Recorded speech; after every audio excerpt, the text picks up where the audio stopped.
Welcome back to Vayam view point. आज हम एक ऐसा सवाल एक्सप्लोर करेंगे जो न सिर्फ साइंटिस्ट्स बल्कि फिलोसोफर्स को भी पजल्ड करता है। अगर यूनिवर्स इतना वास्ट है तो आखिर इंटेलिजेंट एलियंस कहां हैं?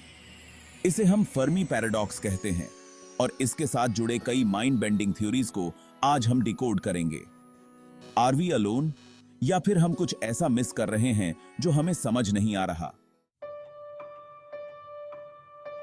फेर्मी पैराडॉक्स ये सवाल उठाता है कि हमारे यूनिवर्स में ट्रिलियंस ऑफ स्टार्स और उससे भी ज्यादा प्लैनेट्स हैं, तो फिर हमने इंटेलिजेंट एलियन लाइफ क्यों नहीं देखी?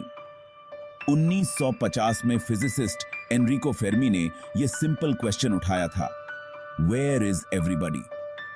आज तक हम जितना यूनिवर्स समझ पाए हैं उसमें लाइफ एग्जिस्ट करने के लिए जरूरी इंग्रेडिएंट्स वाइड स्प्रेड हैं।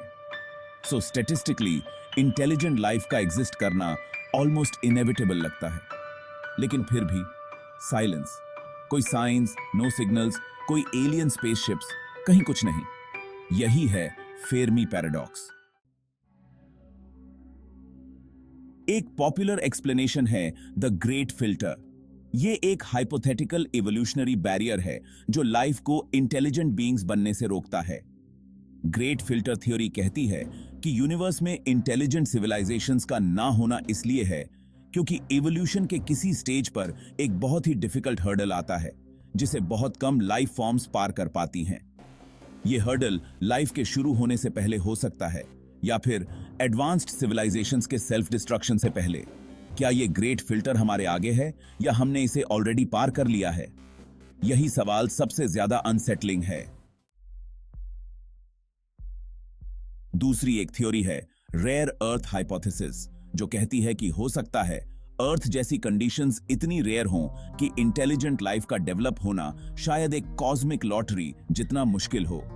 लाइफ के लिए जरूरी कंडीशंस बहुत स्पेसिफिक हो सकती हैं, जैसे लिक्विड वाटर, स्टेबल एटमॉस्फेयर और एक मैग्नेटिक फील्ड जो हार्मफुल रेडिएशन से प्रोटेक्ट करे।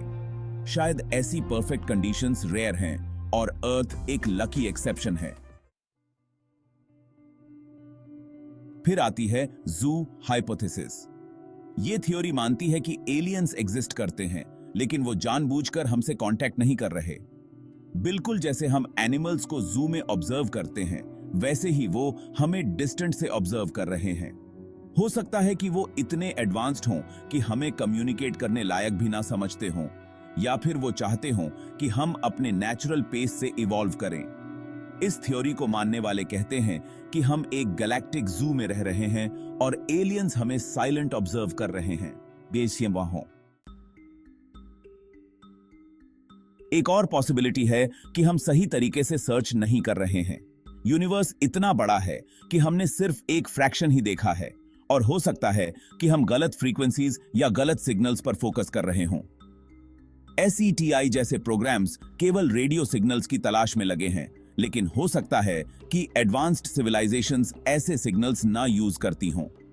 शायद वो कम्युनिकेशन के ऐसे मेथड्स यूज करते हैं जो हमारी टेक्नोलॉजी से बियॉन्ड हैं, जैसे क्वांटम कम्युनिकेशन या direct manipulation of space time.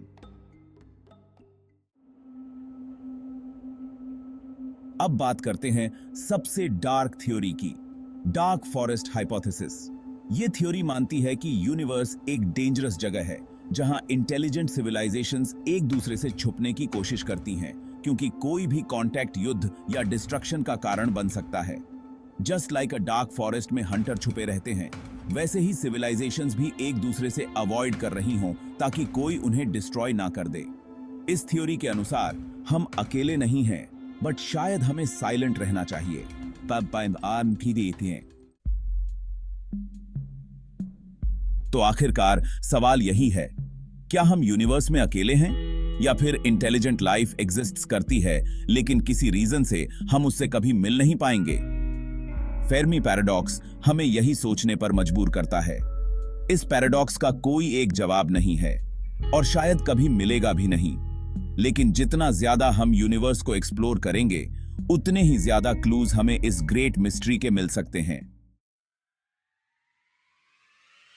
Thanks for watching Vayam view point.